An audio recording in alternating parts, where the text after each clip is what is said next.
धर्म दर्शन 14 गुण स्थानक भाग 2।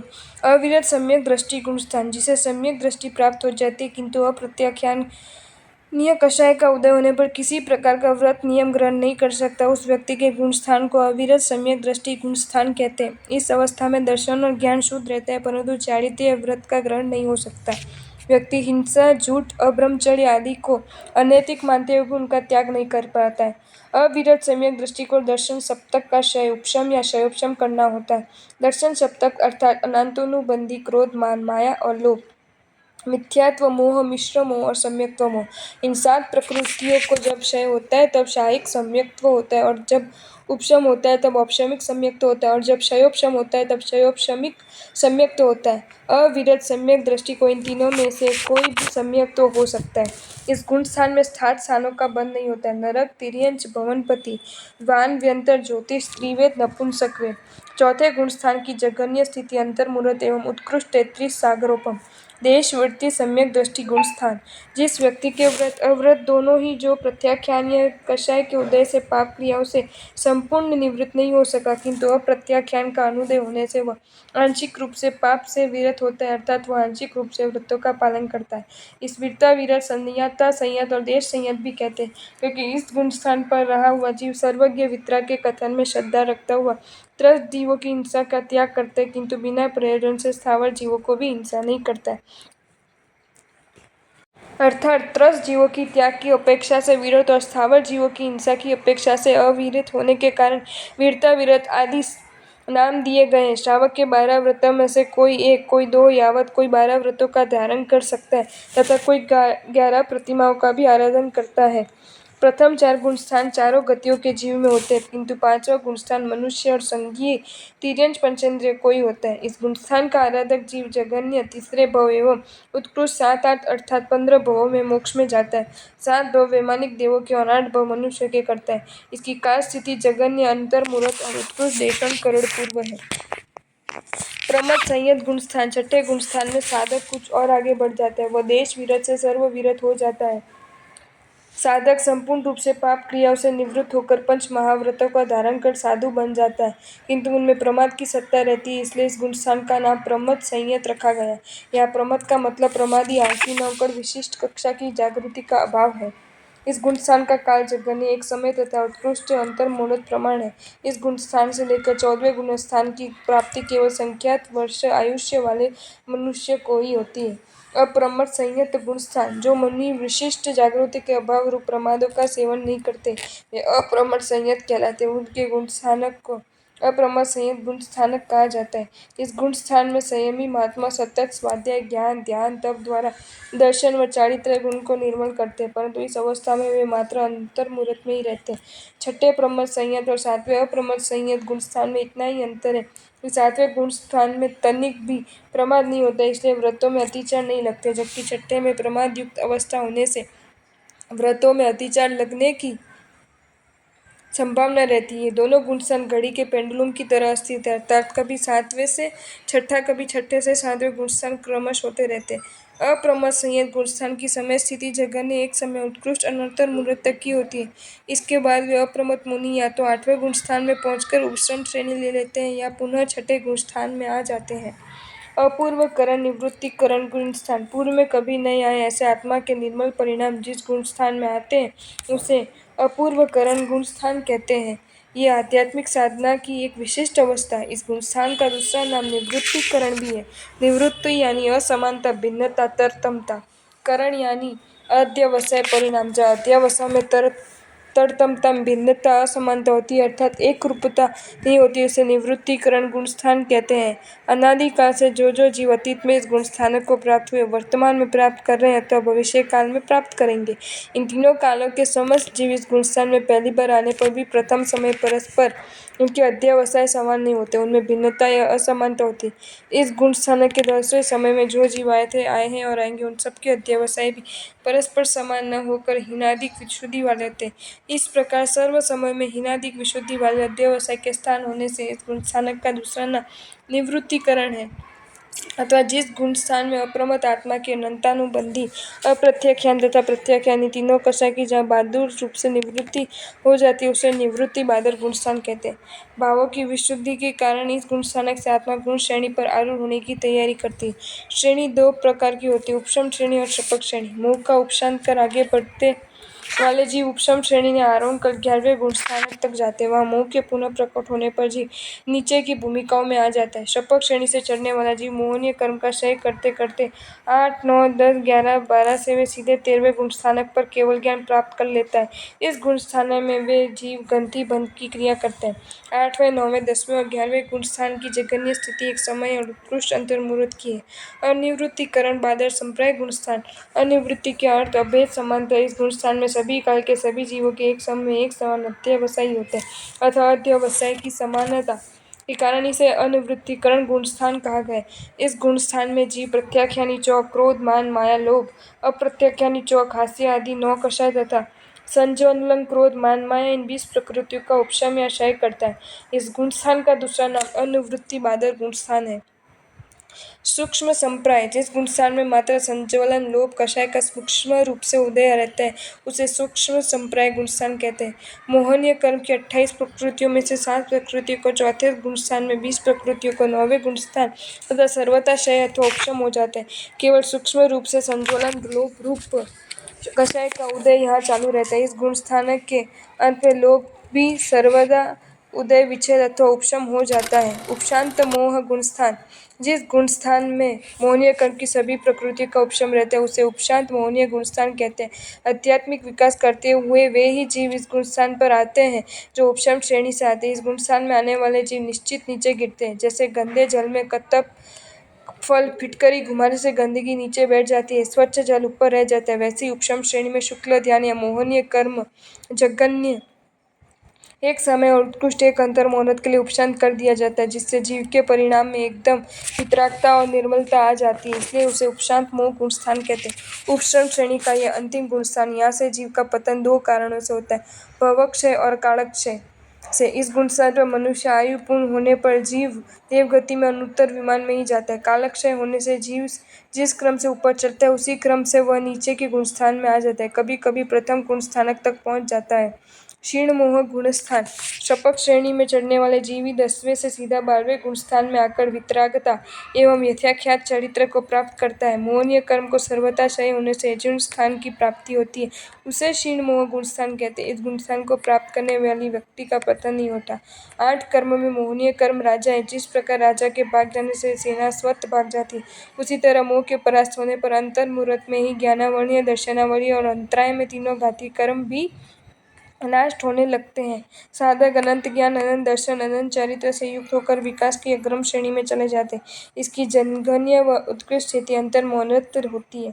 सहयोगी केवली गुण स्थान।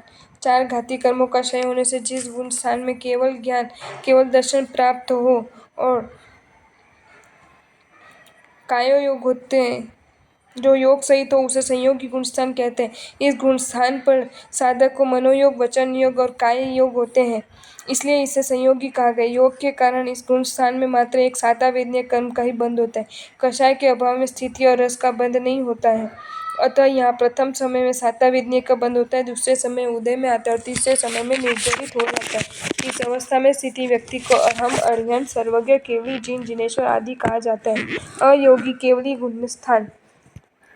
जिस गुण में स्थान में योग प्रवृत्ति का संपूर्ण निरोध हो जाने से अयोग अवस्था की प्राप्ति होती है उसे अयोगी केवली गुण स्थान कहते हैं। इस गुण स्थान में 5 लघु अक्षर अ, इ, उ, रू के मध्यम स्वर से उच्चारण के काल जितनी स्थिति में रहकर वेदनीय, आयुष्य, नाम और गोत्र इन 4 अघाती कर्मों का क्षय करके एक समय की रुजु, बिना मोड़ वाली गति से औदारिक, तेजस और कार्मण शरीर को छोड़कर जीव सिद्ध गति को प्राप्त होता है। यह आत्मा की पूर्ण शुद्ध व संसार मुक्त अवस्था है।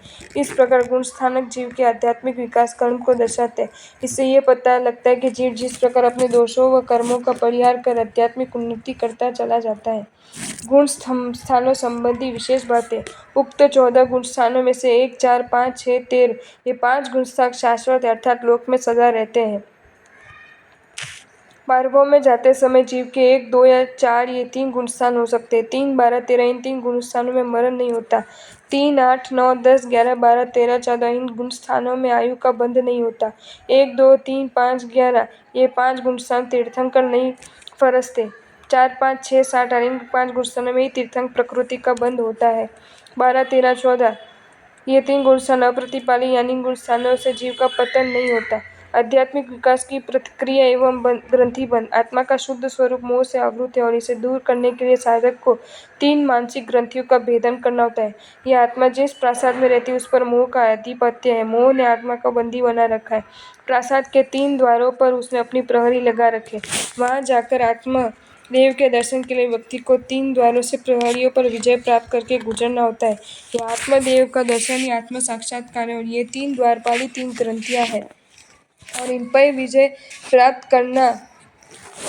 प्राप्त करने की प्रक्रिया ग्रंथि भेद कहलाती है, जिसकी क्रमश 3 स्तर है: यथा प्रवृत्तिकरण, अपूर्वकरण और अनिवृत्तिकरण। अयथा प्रवृत्तिकरण जीव अनादि काल से संसार में परिभ्रमण करते हुए विविध दुख उठा रहा है। जिस प्रकार पर्वतीय नदी का पत्थर लुढ़कते लुढ़कते इधर उधर टक्कर खाता हुआ गोल और चिकना बन जाता है, उसी प्रकार जीव भी अंतकाल से अज्ञान पूर्वक दुख सहते सहते कोमल एवं स्नेहिल बन जाता है। उस परिणाम शुद्धि के कारण जीव आयुष्य कर्म के सिवाय शेष 7 कर्मों की बांधी हुई दीर्घ स्थिति मोहनीय कर्म 70 कौड़ाकौड़ी सागरोपम घटकर मात्र 1 कौड़ाकौड़ी सागरोपम में कुछ कम जितने कर देता है। इस परिणाम विशेष का यथा प्रवृत्तिकरण कहते हैं। इस करण वाला जीव रोग द्वेष की मजबूत गांठ तक पहुंच जाता है, किंतु उसे खोल नहीं सकता। ये करण पुरुषार्थ और साधना के परिणाम रूप नहीं होता है, वरन एक संयोग, एक प्राकृतिक उपलब्धि। इस प्रक्रिया को ग्रंथि देश प्राप्ति भी कहते हैं। यह आवश्यक नहीं है कि यथा प्रवृत्ति करने वाला प्रत्येक जीव आध्यात्मिक विकास यात्रा में आगे बढ़ जाए, क्योंकि यथा प्रवृत्ति कर्म भव्य और अभव्य दोनों प्रकार के जीव अनेक बार करते हैं, किंतु अभव्य जीव होने से आगे नहीं बढ़ सकते, यहाँ पर रह जाते और पुनः दीर्घ स्थिति का बंध कर लेते। यथा प्रवृत्तिकरण की प्रक्रिया करने के पूर्व आत्मा का निम्नलिखित 5 लब्धियां प्राप्त होती है: क्षयोपशम लब्धि, विशुद्धि लब्धि, देशना लब्धि, प्रयोग लब्धि और करण लब्धि। क्षयोपशम लब्धि: अनादिकाल से संसार में परिभ्रमण करते करते किसी आत्मा को किसी समय ऐसा योग मिलता है कि वह ज्ञानावनी आदि अष्टकर्म की अशुभ प्रकृतियों के अनुभाग को समय समय में अंततः गुनाह घटाता घटाता क्रम से ऊपर आता है, तब क्षयोपशम लब्धि प्राप्त होती है। विशुद्धि लब्धि: इस क्षयोपशम लब्धि के प्रताप से अशुभ कर्म का विपाकोदय घटता है, उसमें संक्लेश परिणाम की हानि होती है, शुद्ध परिणामों की वृद्धि होती है। शुद्ध परिणामों की वृद्धि होने से जीव के सातवें आदि शुभ प्रकृति का बंध करने वाले धर्मानुराग शुभ परिणामों की प्राप्ति होती है, वह विशुद्धि लब्धि है। देशना लब्धि: इस विशुद्धि लब्धि के प्रभाव से जिनवाणी सुनने की अभिलाषा जागृत होना देशना लब्धि है। प्रयोग लब्धि: पूर्वोक्त 3 लब्धियों से युक्त जीव प्रति समय विशुद्धि करते हुए आयु कर्म के सिवा का 7 कर्मों की स्थिति को 1 कौड़ाकौड़ी सागरोपम से कुछ कम करे, वह प्रयोग लब्धि है। करण लब्धि: प्रयोग लब्धि के प्रथम समय में लगाकर पूर्वोक्त आयु वर्जित 7 कर्मों की स्थिति 1 कौड़ाकौड़ी सागरोपम से कुछ कम रखी थी, उस पल्योपम के असंख्यातवें भाग जितनी कम करे तब करण लब्धि प्राप्त होती है। भव्य जीवों में भी किसी समय कोई जीव वीर्योल्लास से आध्यात्मिक विकास यात्रा में आगे बढ़ जाता है, उसके यथा प्रवृत्तिकरण को चरम यथा प्रवृत्तिकरण कहते हैं। अपूर्वकरण: चरम प्रथा यथा प्रवृत्तिकरण में आए हुए जीव का सद्गुरु का योग मिलने पर धर्म श्रवण के द्वारा उसका मन पाप भीरु एवं विशिष्ट वैराग्य वाला हो जाता है, उससे सांसारिक सुख क्षणिक एवं दुख प्रतीत होने लगते हैं। आत्मा को अनादिकाल से संसार में परिभ्रमण करते हुए कभी भी नहीं आया ऐसा अपूर्व वैराग्य युक्त अध्यावसाय उत्पन्न होता है, इसे ही शास्त्रों में अपूर्वकरण कहा गया है। अपूर्वकरण का कार्य ग्रंथि भेद है। यथा प्रकृतिकरण तो भव्य की तरह ही अभव्य जीवों की अनंत बार करता है, लेकिन अपूर्वकरण भव्य का ही होता है। अपूर्वकरण की अवस्था में जीव कर्म शत्रुओं पर विजय पाते हुए निम्नलिखित 5 प्रक्रियाएं करता है। स्थितिघात: पूर्व में यथा प्रवृत्तिकरण द्वारा जो 7 कर्मों की स्थिति अंत कौड़ाकौड़ी सागरोपम की हुई है, अपूर्व कारण द्वारा कर्मों की स्थिति और भी कम हो जाती है।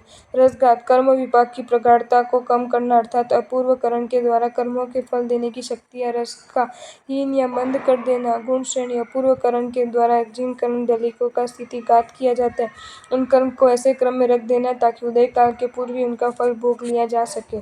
गुण संक्रमण: पहले बंधी हुई अशुभ प्रकृतियों को वर्तमान में बन रही शुभ प्रकृति के रूप में परिवर्तित कर देना। अपूर्व स्थिति बंद, पहले की अपेक्षा अत्यंत अल्प स्थिति के कर्मों का बंद करना अपूर्व स्थिति बंद है। अनिवृत्तिकरण, निवृत्त अर्थात पीछे हटना, वापस लौट जाना। अनिवृत्ति अर्थात जहाँ से सम्यक्त्व प्राप्त किया बिना वापस नहीं लौटना। अपूर्वकरण द्वारा राग द्वेष की गांठ टूटने पर जीव के परिणाम अधिक शुद्ध होते, उस समय अनुवृत्तिकरण होता है। इस परिणाम को प्राप्त करने पर जीव सम्यक्त्व प्राप्त किए बिना नहीं लौटते, इसलिए इसका नाम अनिवृत्तिकरण है। इस कारण के समय जीव का वीर्योल्लास पूर्व की अपेक्षा बढ़ जाता है। तीनों करण में प्रत्येक की स्थिति अंतर्मुहूर्त प्रमाण है। अनुवृत्तिकरण में भी उपर्युक्त स्थिति गातादि चालू है, लेकिन अभी गुणस्थान पहला ही है। जब अनिवृत्तिकरण अंतर्मुहूर्त प्रमाण स्थिति का एक भाग शेष रहता है, तब अनंतरकरण की क्रिया शुरू होती है। इस प्रक्रिया में मिथ्यात्व मोहनीय कर्मदलिकों को आगे पीछे कर दिया जाता है। कुछ कर्मदलिकों को अनिवृत्तिकरण के अंत तक उदय में आने वाले कर्मदलिक के साथ और कुछ को अंतर्मुहूर्त में बीतने के बाद उदय में आने वाले कर्मदलिकों के साथ कर दिया जाता है। इससे अनिवृत्तिकरण के बाद का एक अंतर्मुहूर्त काल मिथ्यात्वी मोहनीय के कर्मदलिक से रहित हो जाता है। प्रथम स्थिति जब पूर्ण होती है और जीव जैसे ही अंतःकरण में प्रवेश कर वैसे ही वहाँ मिथ्यात्व के दलिक नहीं होने से वह औपशमिक सम्यक्त्व प्राप्त करता है, प्रथम गुणस्थान में चतुर्थ गुणस्थान में जाता है। आपको ये वीडियो अच्छा लगा हो तो इसे लाइक करें और शेयर करें, और ऐसे ही नए नए वीडियोज देखने के लिए सब्सक्राइब करें हमारी channel Jain facts and stories को।